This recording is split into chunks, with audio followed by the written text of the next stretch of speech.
আজকে আমরা এসেছি রংপুরের আবু সাইদ চত্বরে, যেটি বেগম রোকেয়া বিশ্ববিদ্যালয়ের সামনে অবস্থিত। আপনারা জানেন যে গত 16ই জুলাই 2024-এ এই বেগম রোকেয়া বিশ্ববিদ্যালয়ের ছাত্র আবু সাইদ পুলিশের গুলিতে মৃত্যুবরণ করেন। এই আবু সাইদ চত্বরটি বিশ্ববিদ্যালয়ের যে মেন ফটক বা প্রধান যে দরজা, ঠিক তার একদম পাশেই আবু সাইদ চত্বরটি অবস্থিত। তো আপনারা যারা এখানে আসতে চান, আপনাদের যেটা করতে হবে সেটা হচ্ছে রংপুরের যে বেগম রোকেয়া বিশ্ববিদ্যালয়, যে বিশ্ববিদ্যালয় রয়েছে সেখানে আসতে হবে। সেটি হচ্ছে মডার্ন মোড় নামে অবস্থিত।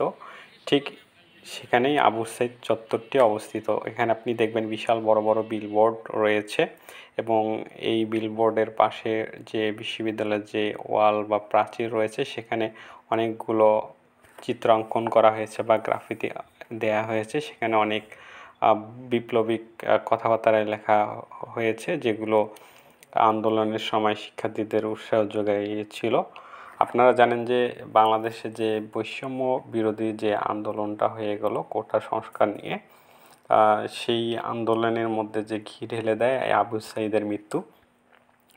তো এই আবু সাইদের মৃত্যুর মধ্য দিয়েই বাংলাদেশ যে আপামর যে ছাত্র জনতা, তারা মূলত আওয়ামী সরকারের উপর আস্থা হারিয়ে ফেলে এবং আন্দোলনটি নতুন করে গতি পায়। তো এগুলো রাজনৈতিক কথাবার্তা আমি বলবো না। আমি যেহেতু আমার বাসা রংপুরে, আমি এই আবু সাইদ চত্বরে এসেছিলাম। ভাবলাম যে এখানে ভিডিও করে রাখি, আর এই গ্রাফিতিগুলো হয়তো বা বেশি দিন টেকসই হবে না, যেহেতু বৃষ্টি প্রায় প্রতিদিনে হচ্ছে, তাই ভিডিও করে স্মৃতি হিসেবে রেখে দিলাম। তো আপনারা যারা আবু সাইদ চত্বরটি আসতে চান তারা চাইলে এখানে আসতে পারেন।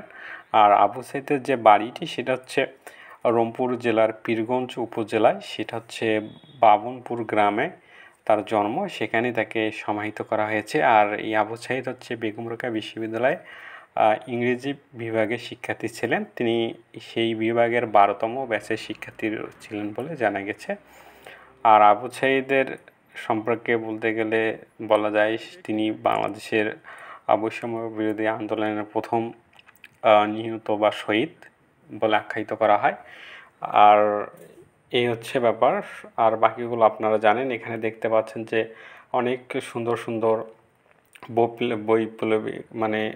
বৈপ্লবিক কথাবার্তা। এর পাশাপাশি যে মুগ্ধ মারা গিয়েছিল তারও কিছু এখানে ছবি দেয়া হয়েছে।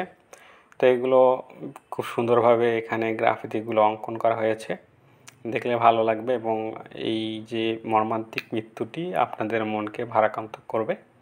তো আপনারা যারা এখানে আসতে চান দেখতে পারেন, যেহেতু এটা একটা বাংলাদেশি ইতিহাস হিসেবে হয়ে গেল। তো ধন্যবাদ।